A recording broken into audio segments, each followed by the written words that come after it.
Story 1. I feel like such a disappointment in my family. I'm 1920 this year. I did my general certificate of secondary education through COVID, and it was rough. Education during and after COVID for me just went downhill. I'm the classic burnt out gifted child. I used to do so well in school until year 8 when it started going downhill. My mom blames it on the school I went to, but I don't think so. I don't really know, to be honest. I started working at 16. My parents wanted me to work in a pub, but I didn't want to. I worked in a garden center for a month, in which I was treated horribly. I then left and got another job, which I worked 0 hours for a year, then left when I dropped out of college. I dropped out of college last January after passing math and started working as an optician. I sell glasses for a living. I enjoy my job, and I'd like to think I'm doing well. I'm not where I'd like to be, but I'm content for now. I make good money for my age. I save a lot. I never go out. I go to bed early. I do what my parents ask. Yes, I have my moments, but comparing myself to my siblings, I don't think I'm like them. My little brother's in that awkward teenage stage we all went through where he's grumpy 24/7, never leaves his room, always argues with my parents. But my mom babies him and he never gets punished for his outbursts. I did, though, all the time. And even now for my small outbursts I have when I'm tired or unwell or frustrated. My older sister is never home. She's always out. And when she's not, she and my mom are best friends. And she can do no wrong. And it's all because she's having an operation soon. It's not an operation, it's a laparoscopy. I'm always told to be kind to my siblings because they're going through it. I try to stick up for my parents when my siblings are being horrible to them. But I just get told to shut up, and then my siblings put on an act and get my parents' love and sympathy. I don't get why I don't get that. When I'm upset, my mom just shouts at me and lectures me. Then she goes and tells everything to my sister. Well, tell isn't the right word. She bitches about me behind my back. From what I've heard, she never has a nice word to say when she's telling my sister all my problems. I talk to her about my problems when she asks, and I'm met with her on my phone or getting fed up. It's not like that when she's with my siblings. She talks with them privately and sits with and hugs them. It's always older sister is doing this or younger brother is doing so well in this. It's never Op did this or we're so proud of you, Op. I recently passed a course I did at work and I got a flat well done from my mom. My colleagues showed me more love than my own family. I didn't even get a hug from my mom. I just want something to make her happy. I want to be on the same level as my siblings. But if I tell her all this, she'll laugh and joke about middle child syndrome and all that. I just feel like that's what I'll always be. Story 2. Disappointed about how my family life turned out? I love my kids more than life. I would do anything for them, including slog through every day in this house, but, and I hate saying this, having a blended family structure where no two kids have the same two parents is so fucking miserable that sometimes it makes me regret being a parent at all. I knew it would be hard. I knew my husband's daughter from a previous relationship would be hard, as she has past trauma from an older sister who passed away. I wasn't naive enough to have some June Cleaver, Brady Bunch type fantasy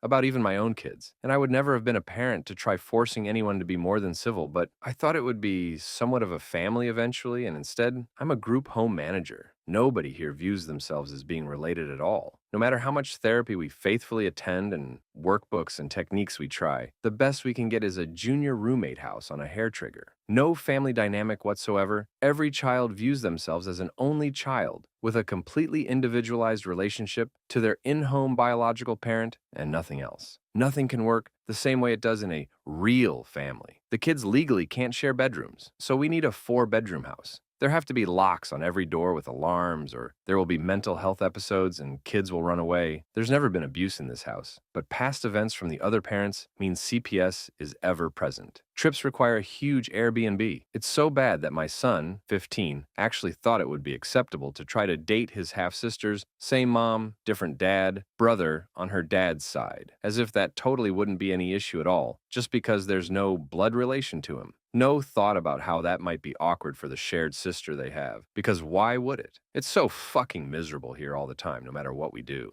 Nobody trusts each other at all, and everything is so atomized that I'm almost catching myself waiting for it to be over and everyone to be adults. This was never how I pictured it when I held my babies in the hospital almost 16 and 13 years ago. Story 3. How do I stop being a disappointment to my family? I'm about to enter what's supposed to be my last semester of college, but everything around me is crumbling. The summer after my sophomore year, I switched my major to one in the business program. I thought I would have plenty of time to recover, but I found out this summer that I have hella class left, so I took 5 classes in the summer while working 2 jobs, and of course I failed one class and then got a D in another. The way my major works, you have to have a 3-point show GPA to take any upper division major courses. My counselor then informed me I have to get 25 credits, 10 classes, of straight A's this semester if I wanted to still graduate on time. Fast forward, it's the end of the semester, and one of the classes that I worked so hard in failed me. Earlier in the year, I had used ChatGPT to change the tense of my essay because he wanted us to make it sound like it was from the 1800s. He reported me to the school, and I had to be assigned to the consulting office with a mark on my record. Now it's the end of the semester. He has said I'm cheating again and is reporting me again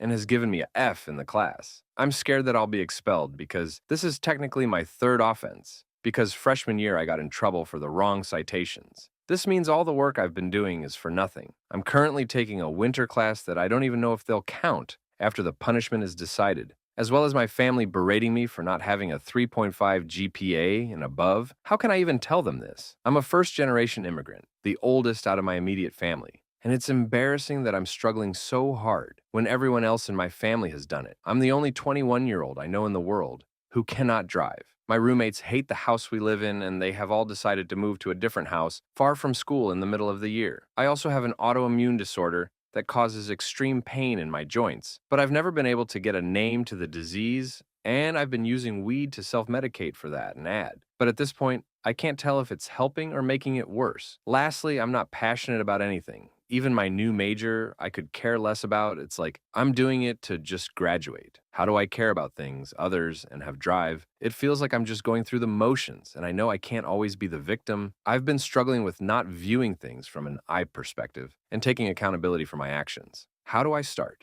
Sincerely, a failed 21-year-old girl. Story 4. My mother said she's disappointed in me. My mother is upset and disappointed in me that I'm still not married at age 35. Turning 36 soon. I, 35 year, am pretty close to my mother, 70 plus year. We have had a monthly routine to FaceTime each other ever since I left the family home at age 25. The topic of my upcoming 36th birthday came up in our most recent one. She asked if I had any plans. I said not really. She followed up with whether I plan on at least dinner with someone special, which made my eyes roll. So I am currently a single woman, not really into relationships. I stay single by choice because, honestly, I like being single. Anyway, ever since I entered my 30s, my mother has asked about relationships and marriage, all of which I avoided by saying that I'm still enjoying my single life or I'm not interested. Despite asking those questions, my mother didn't seem at all surprised and would respond with, "Oh, well, it's your life after all." I thought this time again was one of those times, so I responded with the usual above phrases. It was different because she had this frustrated expression.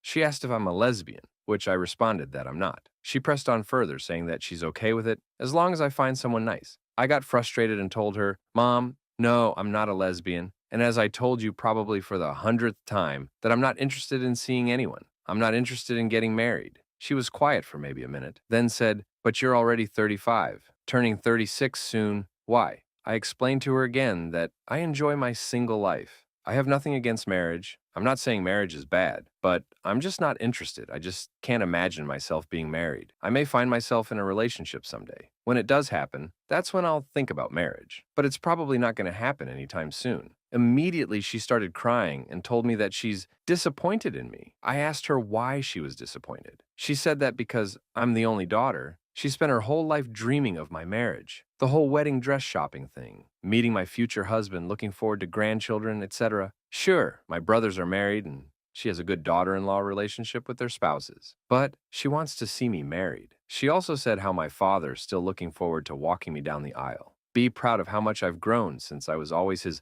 little princess. She asked whether I don't feel guilty about not being able to grant their wishes. She's sad and disappointed that I grew up being this way. I couldn't really respond. I assumed that they had sort of given up on me with the whole marriage thing, that they'd be supportive of my lifestyle because they never really showed any dissatisfaction. My mother begged me in tears to rethink my future, saying that it's not too late if I start now, that I don't need to be the black sheep. She says they're not trying to be harsh or controlling, just want the best for me because they are worried about me. They don't want me to die a lonely woman. To which I responded with, "Well, then that'll just be my problem so you don't really have to worry," making my mother cry again. We ended the FaceTime on an awkward note, and I haven't heard from her since then. Usually, we'd text each other every day. I'm a bit lost with how to proceed. I love my parents and would love to make them happy. If there were other ways to make them happy, I would, but after hearing all that, I don't know if I could. I don't think I could change my lifestyle. If I was so desperate for a relationship or marriage, I would have worked on it a long time ago. But I guess I do feel guilty about it.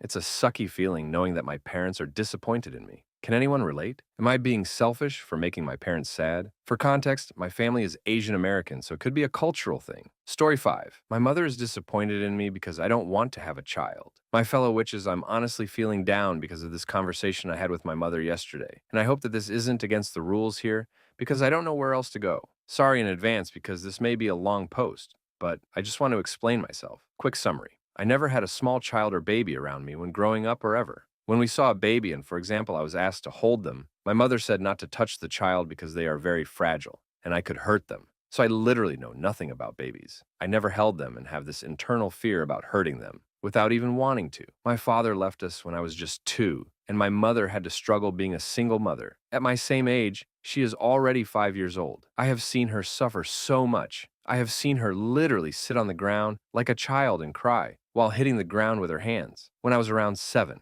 I remember just staring at her in horror. And it continued like this until my grandfather went next to her to say, "Your child is watching. You need to get it together." My grandmother had Alzheimer's, so it was tough. About growing up fatherless, I know I have this internal fear about men leaving women or the relationship going sour when they have a child. I am happily married to my soulmate, and even the thought of having a child and us growing apart kills me inside. I am 29 years old, and I have never ever had that baby craze. When a cousin recently had a child, I was just feeling awkward, not knowing what to do next to them. I don't go crazy for things like the baby smell or anything babies have or do. I guess I just really don't have the maternal instinct. I do enjoy the company of children around 5 and older, though, because I understand how fascinating it is for a child to grow up and express themselves. But as a sexual assault survivor, I am terrified of the world, and I don't think we are able to keep our children safe. I know I couldn't keep myself safe, and it's scary thinking of trying to protect a child. My mother has always been my role model. She has been the only woman at the table throughout her career, and I have always been so inspired by that. I am finally in a good place career-wise, and I'm looking forward to growing further, knowing that a child will slow this process down. I am also terrified of the whole pregnancy and birth-giving part.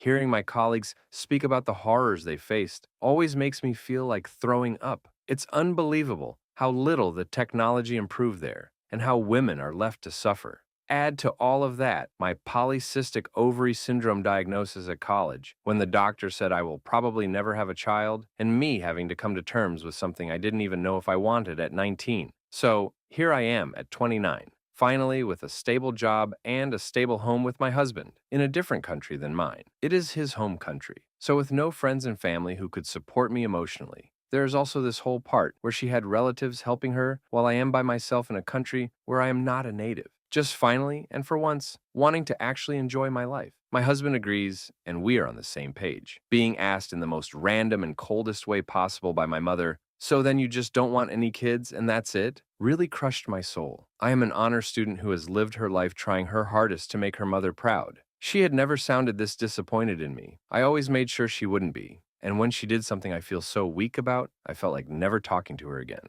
But that's not what I want, and I don't know what to do. Do you have any suggestions for me? I would really appreciate your thoughts. I feel like I can sometimes peek into my future, see where I'm headed. But when it comes to having a baby or not, I am just blind. Edit. Dear Witches, thank you so much for your support and your kind words. I cannot describe how good it feels to know that I'm not alone, and hearing your stories, your own experiences, and your thoughts is so beautiful. I appreciate you and your stories.